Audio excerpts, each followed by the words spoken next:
Recording. Awesome. All right, everybody. I'm so happy that you're here. I'm so excited for week 4 of Business Boot Camp. We are starting the mindset series of the boot camp. I was going to do 1 week and then I lied to you guys, and we're actually probably going to do multiple weeks. Whether it be to, as I started writing things down, I'm like, ooh, we could talk about this, we could talk about that, we could talk about this.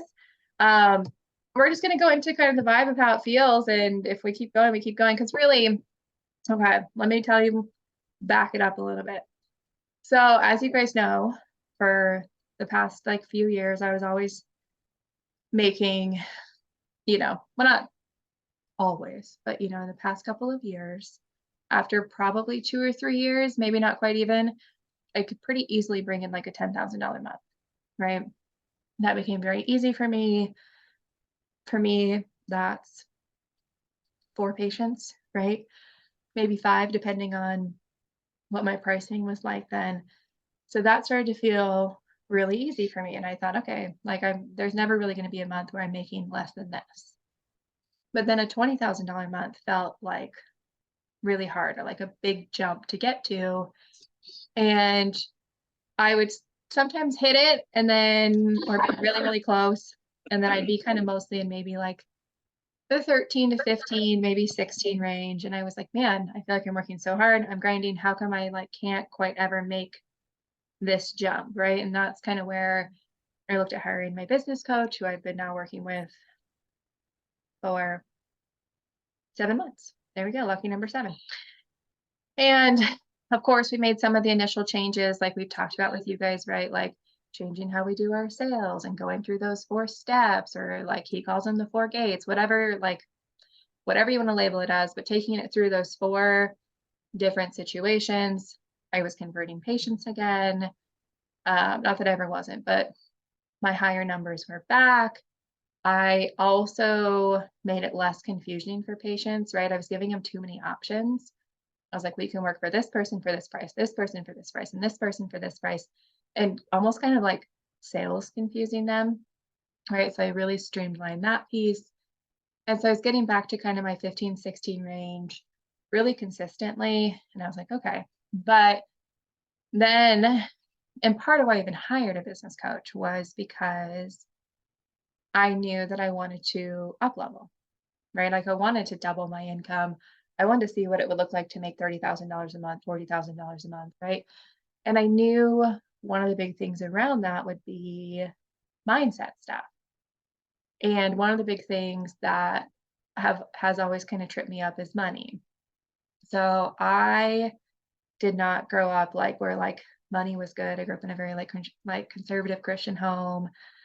Um, Too much money was greedy, but you also needed to have enough money. And like my dad made some bad financial decisions in the 90s. And so my mom was always like, you need to be able to support yourself when you like get a career. You can't like rely on no man. Right. Which then like honestly manifested to every like terrible relationship I've ever been in, of like, I can't rely on any of these men, which I am working through, as you guys know. Different conversation that's not business related. But right, this idea of like kind of being afraid of money almost. Like when I was looking at my numbers and those things, I was like, I don't really like to look at my bank account. I don't really like to look at numbers. I don't really like I'm kind of like afraid of money. And like I always like check my account like with this part of my eye open, right? But I knew like there has to be something to like this high vibe, manifesting, attracting things, like the people who are out here crushing it, right? Like the people who are out here making tons of money, like Gabby Bernstein, or I told you guys about Amanda Francis or Kathy Heller, right? They're all like talking about manifesting and vibes and this and that. And I'm like, I don't really know what that is, right? And like you kind of attract what you put out there. And so when I was talking to Karen, I was like, hey, like I know there's something to this, but I don't know what it is and I don't get it. Right. Like manifesting to me was kind of like visualizing and like not actually the act of doing it. So that's been a big part of my journey, is like shifting limiting beliefs and shifting this idea of I'm not bad with money. I don't have debt because I'm a bad person. There's nothing wrong with me because I have debt, right? There's nothing wrong with me because I've made certain financial decisions or, took on student loans or did this or spent too much money on this credit card, right? It doesn't make me bad or good. It doesn't make money bad or good. But what it means is I was tying my self-worth to how much money I make, to the type of money that I spend, to how much money I should be allowed to make and earn.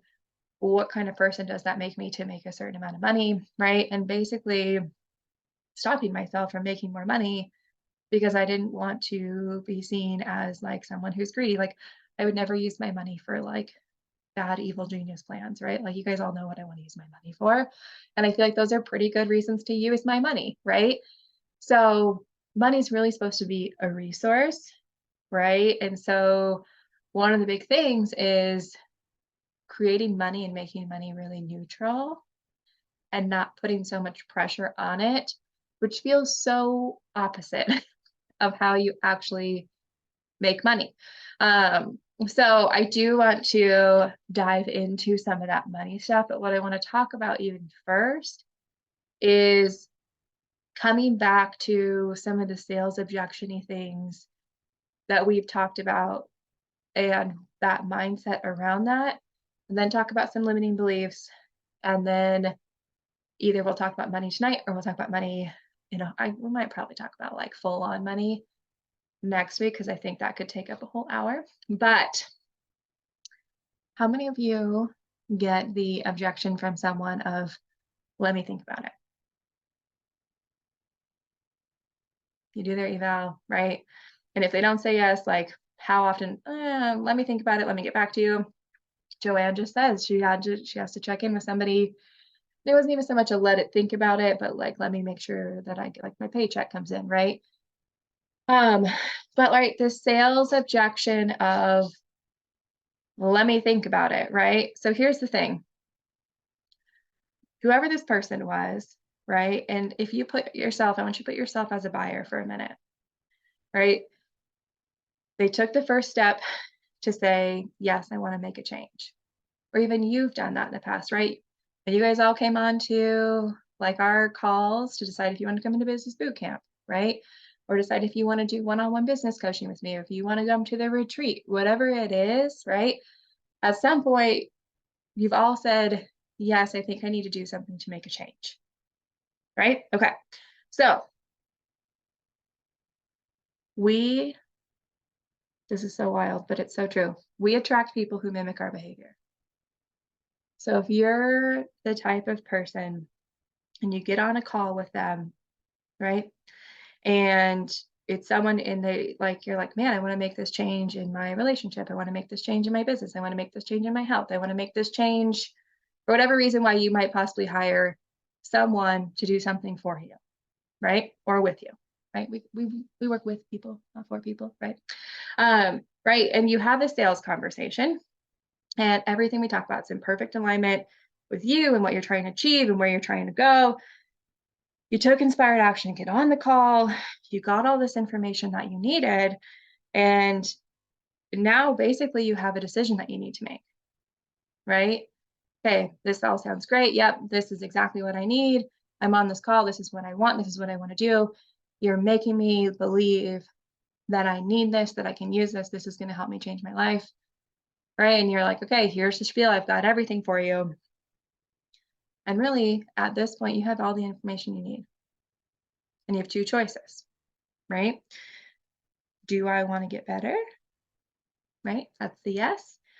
Or do I want to stay exactly where I am? And really, that's let me think about it, right? So if you are someone who says, when you're on these kind of calls and you're feeling and it's alignment and and you're like, yes, and they're like, okay, here's what it looks like to work with me. And your knee-jerk reaction is, let me think about it. Then you're going to end up attracting people who feel the same way, who say the same thing, right? Even though they know you're in alignment, right? They know that you can help them. You guys have completely vibed together. And then all of a sudden, let me think about it, right? How many times in a sales call, how many times have you looked at a course or have you done something? And it's now this is when it's perfectly in alignment with what you want to do, right? And really, the decision is yes or no. And you say, let me think about it, right? This kind of becomes like this high, this high level of we get what we give, we become who we are, right? And when we're trying to make changes within ourselves, right? Maybe we're doing all the things, like all the spiritual things that we're supposed to do to change. We're meditating, we are journaling, we're, doing like meditation walks or runs or ice baths or Reiki or crystals or affirmation cards or whatever it is, right? To become someone new, to make a shift, but really, there's something internally that's really not aligned with what we're trying to become. So instead of taking action, we're just taking information. But really, here's the thing, right? Like if we took action and if we do what we want to do, right? Same with your patients, same with anybody that you'd work with, same with you. If you took actual action versus just information gathered, you know that first, like future version of you is where you want to be, right? Like we know that future you is better off than where you are right now. That's why we have hopes and dreams. That's why we have potential. We know we have potential. We know things can change and we know things are different. But if you're someone who gets on a call to better yourself and better your life, but then you're super indecisive, right? The behaviors you're demonstrating are going to become the way clients respond to you, right? Great things are not built on let me think about it, right? Something, something's like a trial run, right? Or in our case, it's like a session by session program or kind of well, let's see how it goes before I fully commit. Like I only want to commit to a certain amount of time, right? I only want to commit halfway. I only want to commit session by session to see if this works. I only want to commit to a 6-month program for 3 months just to make sure that this even works, right? You're halfway committing. Basically, you're not believing in yourself, you're doubting yourself, right? That's a self-doubt answer. I'm not sure if this is going to work, and so I'm not going to fully commit myself. So if you think about all those people who are like, oh, can't I do this session by session? Oh, can't I shorten it here? Oh, can't I, right? What they're saying is like they don't believe that change is really possible, right? It's just another way of doubting ourselves and doubting our capabilities. So how do we change that into more of this like high vibe, high frequency, high energy, whatever you're like, we want to label it as, right? A high vibe, high attracting, really it's a high self-worth response. It's going to take 3 things. All right. So first thing it's going to take when we're making these decisions is a risk, right? This is an investment and it might be a risk. It could be a risk financially, it could be a risk emotionally, it could be a risk physically, whatever this thing is, right? It's going to involve risk. It's going to involve a little bit of a leap of faith. There's going to be something to it. Skin in the game, right? It's also going to, number 2, take trust, right? Trusting in yourself that you're capable of making good decisions, right? And trusting in the person you want to work with that they're capable of guiding you. They've done this before. They do it themselves. Like, that they know what's going on. And then inspired action, actually taking the action towards it, not information gathering, right? A lot of people will say, oh, well, I showed up to the call. I got the information. That was me taking action. Well, if you don't implement the information that you just took, does anything really change? Right? Or are you just information gathering and pretending to take action? So inspired action actually means making the decision and doing the work. And what does that really look like, right? So to be a better business owner, to be a better leader, you have to be willing to make more decisive actions, overcome any limiting beliefs, which is why I want to talk about those too. And honestly, get out of your own way. Yeah, do the work. If you want your patients to do the work, your clients to do the work, your people to do the work, right? We can't just be telling everybody else to do the work and we don't do our own work. So we have to get out of our own way and do the things that we need to do. So now, okay, great. Like, thank you for the sermon. Loved. I'm inspired, right? But okay, let's get back to the issue at hand. But what do we actually do about the person who says, let's think about it, right? You've already like, I'm not going to be a let's think about it anymore person. I'm going to like take action and like get out here and crush it. Now, what about the people who say, who still sneak in under, right? And say, let me think about it. There's really kind of two options here, right? Either they aren't ready to say yes, right? Or ready to say no. But here's the thing, right? Like, they already know there's a problem, otherwise they wouldn't be here, right? You've already done your initial call. You've already, you've taken them through the whole thing. They know there's a problem. They maybe have been looking for a solution for a while, right? Think about your patients or your people who have been looking for a solution for years, who've been in pain for this long, who've, have been to multiple specialists and nobody's ever been able to give them an answer, right? So they know, right, that there's a solution out there and, they know they have a problem, otherwise they wouldn't have gotten this far, right? So when they say, okay, I need to think about it, we have to figure out what are they actually trying to do, And maybe it's that like when we say something like, okay, let me think about it, maybe it's the first time somebody's ever kind of like lovingly called you out on the problem, right? And so now you're having to look in the mirror of like, hey, do I really want to make this change or not? And you come, basically you're confronted. You go face to face with two options. Option A, do nothing and remain exactly where you are today. You keep information gathering and just kind of keep building up, and you come in the cycle and you're, the same way next week, the same way next month. Maybe you see a new person who you think might be able to fix your problem, right? You get a second opinion from someone, right? And then all of a sudden you're 6 months down the road. You're like, wait, this is all still the same. Cool, right? Or, right, option B, and you have the guidance to make a change with someone who can help you.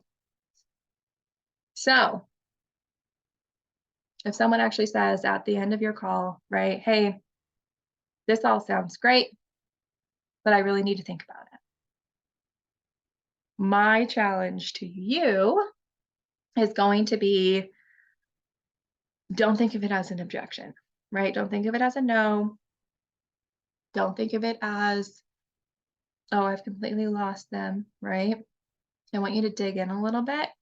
Obviously, kindly, not pushily, all these things, but I want you to, hey, no problem. I completely understand.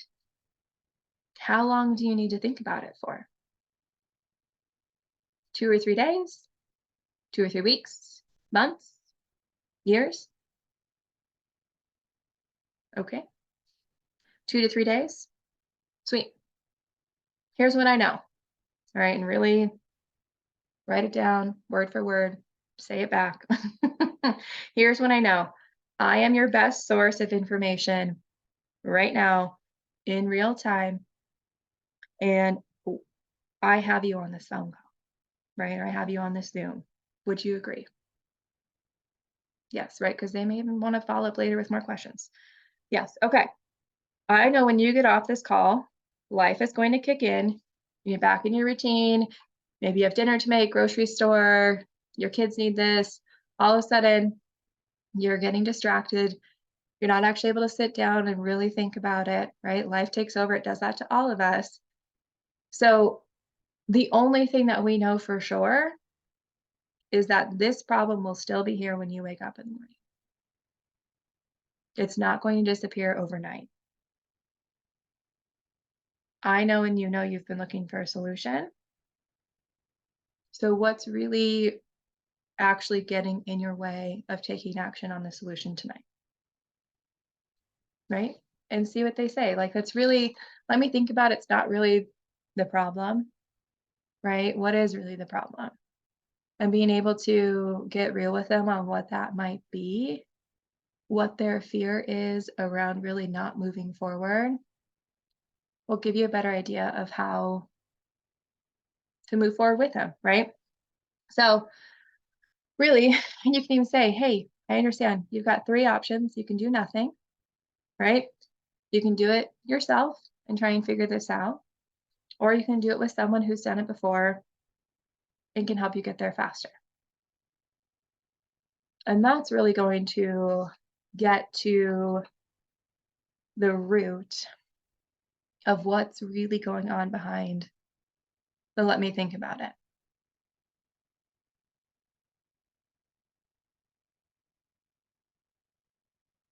All right. You guys are all like furiously scribbling, and I love it. How do you guys feel about that, handling that objection that way?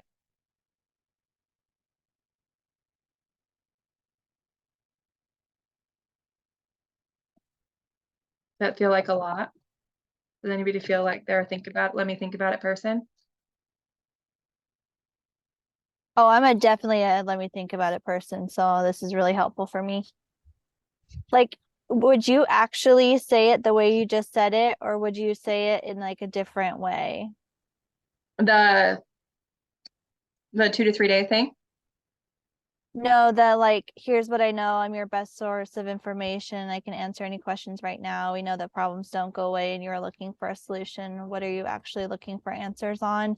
Would you say it just like that, or would you say it in like a different way?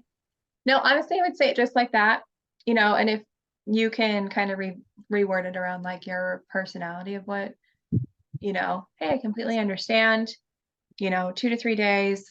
Here's, here's the thing, it's a Monday, the week's about to get crazy, we all know that. I know you've got a busy schedule. And really, while we have each other on this call, if you have questions later, right now, I'm your best source of information. I'm the one who's going to be able to answer any questions about my program that you may possibly need.